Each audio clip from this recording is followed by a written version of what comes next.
Hello students. आज हम लोग फिर से रेल प्रॉब्लम का मतलब रेल वाला जो पार्ट था वो पिछला वाला थोड़ा सा छोटा था, एक ही न्यूमेरिकल का था, लेकिन वो न्यूमेरिकल है इंपॉर्टेंट। ठीक है। और यहाँ पे भी हम लोग कुछ न्यूमेरिकल सॉल्व करेंगे, दो तीन, जिससे आपको उसका पूरा अच्छा से कॉन्सेप्ट क्लियर हो जाएगा। ठीक है। तो चलो स्टार्ट करते हैं। ये जो सेकंड प्रॉब्लम है, इसमें क्या है कि सेम जो रियल प्रॉब्लम है, जो आप लास्ट लेक्चर अगर आप देखे हो तो आपको ये डायग्राम बिल्कुल क्लियर है कि ये है क्या। ठीक है। अब यहाँ पे एक कंडक्टिंग रॉड है और इसमें क्या किए ना, लास्ट क्वेश्चन में याद करो कि उसको वी नॉट स्पीड देके छोड़े थे और वहां पे एक्सटर्नल कोई बैटरी नहीं था, यहाँ पे एक वायर था बस। ठीक है। यहाँ पे बैटरी है और इसको स्पीड नहीं दी, इसको बस छोड़ दिए, रिलीज कर दिए। तो दोनों क्वेश्चन में डिफरेंस देखो कि लास्ट वाले में स्पीड देके छोड़ दिए थे, स्पीड दिए और छोड़ दिए, वी नॉट स्पीड से उसको आगे की तरफ धकेल दिए, बैटरी नहीं था। यहाँ पे बैटरी है और इसको रेस्ट से रिलीज कर देंगे। तो दोनों अलग अलग क्वेश्चन है। ठीक है। और इसका रेजिस्टेंस मान लो R है and EMF is E। The rod is release from rest, find the velocity of rod as a function of time. Magnetic field अपना B मान लो। ठीक है, B वेक्टर है। और ये रॉड जो है ये फ्रिक्शनलेस, रेजिस्टेंसलेस, सारा ये सब हम लोग यूज करेंगे। अब देखो होगा क्या कि इधर वाला जो सर्किट है ये तो कंप्लीट है, ये तो कंप्लीट हो गया ना। तो यहाँ पे करंट फ्लो करेगा और करंट अगर फ्लो करेगा, अब देखो यहाँ से कहानी ऐसा स्टार्ट होगा कि यार करंट आया, करंट से क्या आएगा, इस वाले रॉड में भी करंट फ्लो करेगा। और ये रॉड अगर करंट कैरी करेगा और साथ में मैग्नेटिक फील्ड के अंदर है, तो मैग्नेटिक फील्ड तो इस पे फोर्स लगाएगा। मैग्नेटिक फील्ड इस पे फोर्स किधर की तरफ लगाएगा, कुछ इस तरफ, ऐसा करके BIL करके जो होता है। ठीक है। और साथ में देखो अगर ये कुछ देर के बाद V वेलोसिटी गेन कर लिया है तो क्या होगा, सॉरी फोर्स शायद आगे की तरफ लगेगा, वो देख लेंगे। तो उस फोर्स के कारण क्या होगा, ये मूव करेगा। और जब ये मूव किया तो इसमें आएगा एक वेलोसिटी, और वेलोसिटी के कारण आएगा BLV, मोशनल EMF। समझ नहीं आया? देखो यहाँ पे एक स्टोरी के जैसा देखते हैं कि यार सबसे पहले ना एक करंट फ्लो करेगा। करंट से क्या होगा, तो करंट का डायरेक्शन जरा देखते हैं। करंट यार बैटरी ऐसा है तो ऐसा सर्किट कंप्लीट हो रहा है, तो ये करंट अपना I ऐसा आ गया। ठीक है। और इसको ना इस इंस्टेंट पे नहीं लेते, कुछ दूर जब ये मूव कर जाएगा, तो मान लो ये मूव करके ना यहाँ पे आ चुका है। ठीक है। और इसमें जो करंट फ्लो कर रहा है that is I in downward direction, ये I। तो ये कितने के, अभी अभी नहीं लिखते हैं। ठीक है, अभी जो है ये नीचे की तरफ होगा करंट I। अब यार इस करंट के फ्लो करने से क्या इस पे एक फोर्स लगेगा, क्योंकि ये एक तार ऐसा बन गया जो कि मैग्नेटिक फील्ड में है।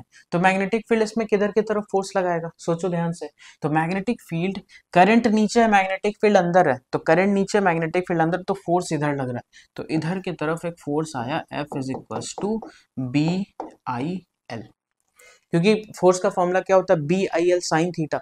और साइन यहाँ पे मतलब थीटा क्या है, मैग्नेटिक फील्ड अंदर है, करंट डाउनवर्ड है, तो करंट इधर, मैग्नेटिक फील्ड अंदर, तो दोनों का एंगल क्या हुआ, 90 डिग्री। तो ये फोर्स आ गया। अब देखो करंट एक्चुअल में जा रहा है नीचे और फोर्स ऐसा लगा, और इतने देर में ये फोर्स तो लग रहा है, तो फोर्स करेगा क्या, इसको एक वेलोसिटी आगे की तरफ देगा। तो मान लेते हैं कि इस इंस्टेंट पे ये सारा चीज एट टाइम t हो रहा है। ठीक है, एट टाइम t। तो at time t velocity v मान लिए, करंट आई और ये फोर्स लग रहा है। अब आप सोचो कि एक रॉड को मैग्नेटिक फील्ड में अगर हम ट्रांसलेट करा दे कुछ स्पीड से, तो क्या उसमें मोशनल ईएमएफ आता है, तो वो यहाँ पे आएगा।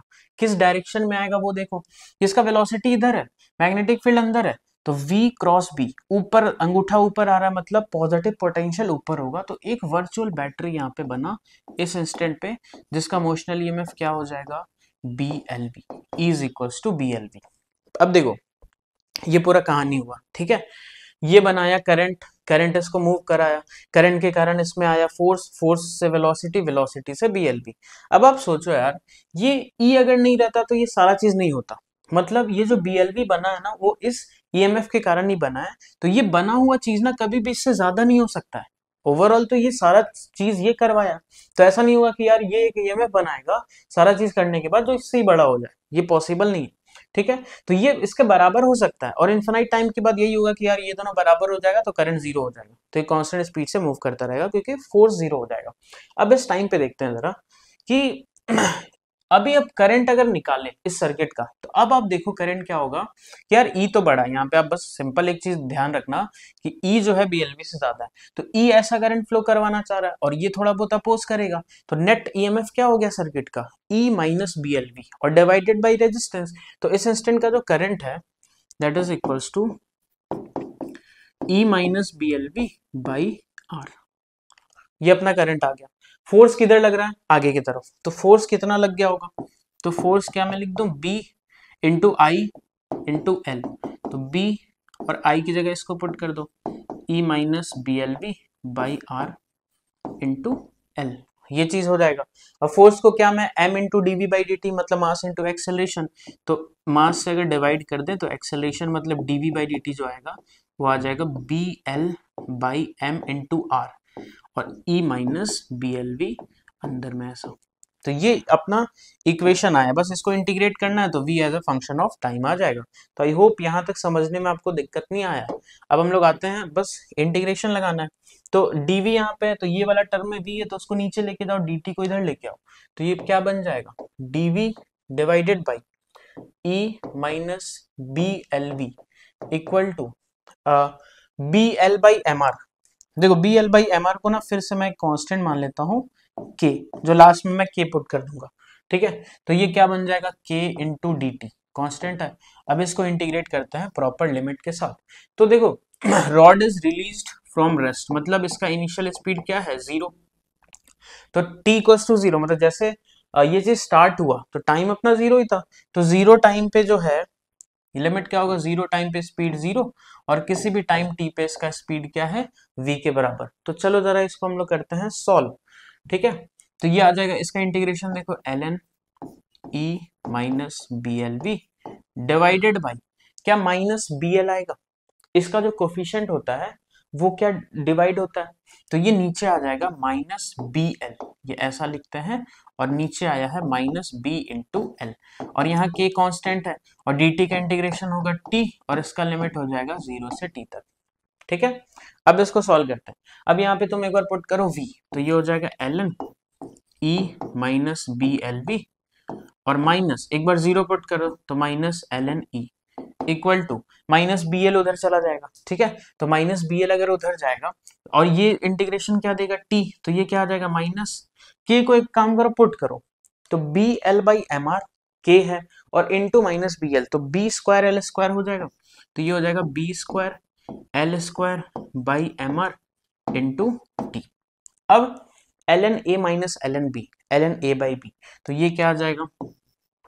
L N of e minus B L V divided by e is equals to minus, अब इसको मैं फिर से माइनस ये B square L square by M R को ना फिर से कुछ कांस्टेंट लैम्डा मान लो इसको, ये पूरा कांस्टेंट है ना, तो we will assume it a lambda, क्योंकि बार बार लिखने से अच्छा है अभी मान लो, लास्ट में पुट कर देंगे। ठीक है, अब यार यहाँ पे देखो तो क्या होगा, ये एल एन है तो क्या वो ई टू द पावर में जाएगा, तो ये हो जाएगा e by e one minus B L V by e is equals to वो ई टू द पावर में, तो e power minus lambda T.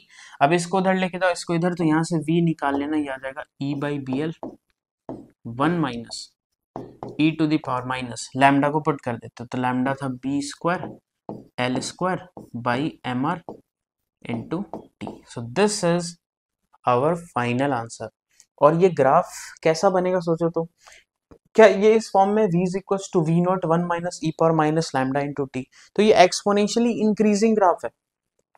ये जो ग्राफ है ना, ये एक्सपोनेंशियली इंक्रीजिंग है, तो इसका वेलोसिटी और टाइम का जो ग्राफ बनेगा ये कुछ इस तरीके का बनता है कि मैक्सिमम स्पीड यही है इसका।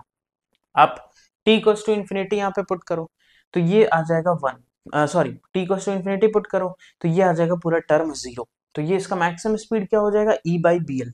तो e by B L is the maximum speed v not. ठीक है, तो अगर मैं इधर v लूं और इधर टाइम लूं तो ये जो है दैट इज v नॉट ऐसा। अब ये कैसा इंक्रीज होगा? तो दिस इज एक्सपोनेंशियली इंक्रीजिंग इस तरीके का। ठीक है, शुरुआत में 0, आप यहाँ पे t इक्वल्स टू 0 पुट करो तो ये आएगा पूरा 1, 1 माइनस 1 0, तो ये इस तरीके का ग्राफ होगा। तो यही अपने को निकालना था। तो ये पहला क्वेश्चन तो हम लोग लास्ट लेक्चर में किए थे, और ये दूसरा एक अच्छा सा इंपॉर्टेंट क्वेश्चन है। अब हम लोग कुछ छोटा छोटा क्वेश्चन को प्रैक्टिस कर लेते हैं रियल प्रॉब्लम में। ठीक है, तो आगे बढ़ते हैं। तो इसका जो सेकंड क्वेश्चन अभी इस लेक्चर में हम लोग करेंगे वो देख लेते हैं।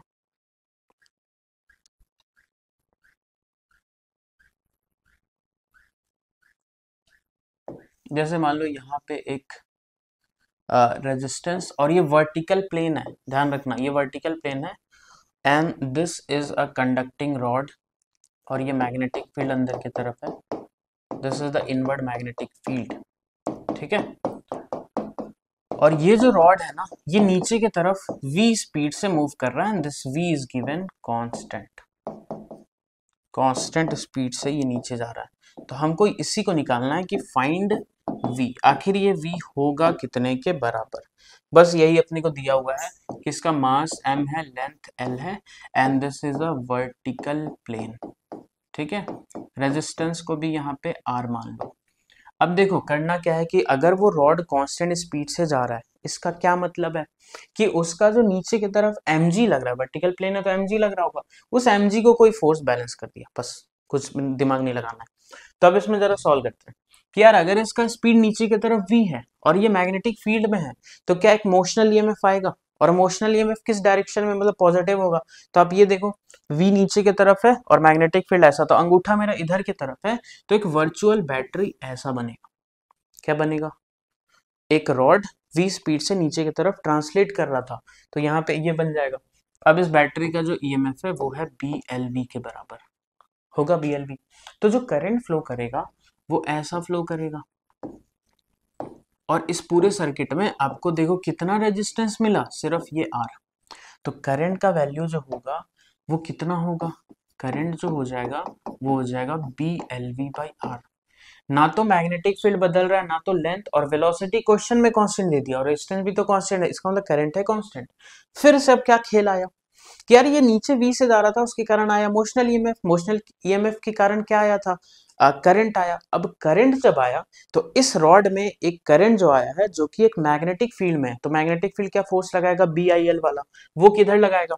तो देखो करंट इधर की तरफ है, ये जो अपना I है ये इस तरफ है, तो ये I और क्रॉस अंदर की तरफ मैग्नेटिक फील्ड है, तो क्या ऐसा फोर्स लगेगा ऊपर की तरफ, तो ये फोर्स कितने के बराबर हो जाएगा, BIL, और नीचे की तरफ क्या लग रहा है, mg।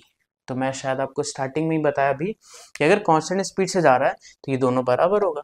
तो क्या आप सॉल्व करके आंसर निकाल सकते हो, mg is equals to BIL, और I को जरा पुट कर दो, I को अगर मैं पुट करूं तो ये क्या है, BLV/R इंटू L। तो V कितना आ जाएगा, V आ जाएगा mgr divided by B² L²। This is our velocity, ठीक है। एक क्वेश्चन और अपने को यहाँ पे इंपॉर्टेंट है कि अगर उस रेजिस्टेंस की जगह कैपेसिटर आ जाए, तो तीसरा एक वो क्वेश्चन कर लेते हैं कैपेसिटर वाला।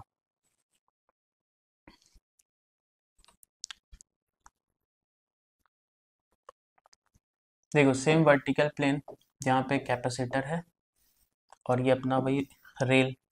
अब यहाँ पे एक रॉड जो कि मैग्नेटिक फील्ड में नीचे की तरफ, और यहाँ पे वेलोसिटी नहीं, अब इस रॉड का हम लोग को एक्सेलरेशन बताना है, ठीक है।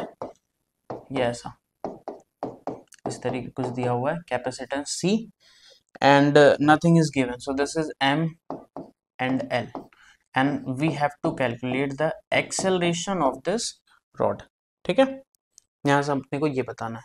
अब हम लोग इसको कैसे सॉल्व करें ना, देखो ध्यान से, कैपेसिटर में क्या होता है, चार्ज स्टोर होता है, और करंट कैसे निकलेगा, कैपेसिटर मतलब चार्ज, चार्ज से करंट कैसे पहुंचे, उसका डिफरेंशिएशन, मतलब जितना जल्दी जल्दी वो चार्ज स्टोर कर रहा है उतना ज्यादा करंट फ्लो कर रहा होगा, तो यहाँ ऐसे पहुंचना है, ठीक है। यहाँ पे V/R नहीं लगाना है, यहाँ पे हम लोग को लगाना है dQ/dt। तो कुछ दिमाग लगाते हैं हम लोग कि मान लो कि ये नीचे ना v स्पीड से जा रहा है, इस पर्टिकुलर इंस्टेंट पे ये v स्पीड से नीचे जा रहा है, तो जरा बताओ तो मोशनल ईएमएफ किधर होगा, मोशनल ईएमएफ क्या, v क्रॉस b, देखो ऐसा v क्रॉस b, तो इधर की तरफ, तो जो बैटरी वर्चुअल बना ना वो यहाँ पे ऐसा बनेगा, और ये क्या हो जाएगा, BLV का, क्या ये बदल लेगा, एक्सेलरेट कर रहा है, एक्सेलरेट कर रहा है, इसका क्या मतलब है कि वेलोसिटी बदल रहा होगा, और वेलोसिटी बदलेगा तो ये BLV बदलेगा। तो हम लोग को इस पर्टिकुलर इंस्टेंट का सोचना है, तो इस पर्टिकुलर इंस्टेंट का अगर सोचें तो ये EMF है, ठीक है। अब इतना जो है दैट इज EMF, इसको हम V बोले या E बोले, जो तुमको लिखना लिख लो, दैट इज पोटेंशियल डिफरेंस। और यही पोटेंशियल डिफरेंस किसके क्रॉस आ रहा है, कैपेसिटर, क्योंकि कोई रेजिस्टेंस गिवन नहीं है, जितना इतना जहां मतलब जितना भी यहाँ पे बना वो पूरा का पूरा पोटेंशियल डिफरेंस कैपेसिटर के अक्रॉस गया। तो कैपेसिटर का जो चार्ज होता है उसका फॉर्मूला क्या होता है, C इंटू डेल्टा वी। सी हमको पता है और पोटेंशियल डिफरेंस ये है। तो इस इंस्टेंट पे पॉजिटिव चार्ज कौन सा होगा, तो जो टर्मिनल पॉजिटिव, ये देखो पॉजिटिव है तो इधर आएगा इस पे पॉजिटिव, इधर negative, and the charge will be equals to C into delta V, तो C इंटू BLV।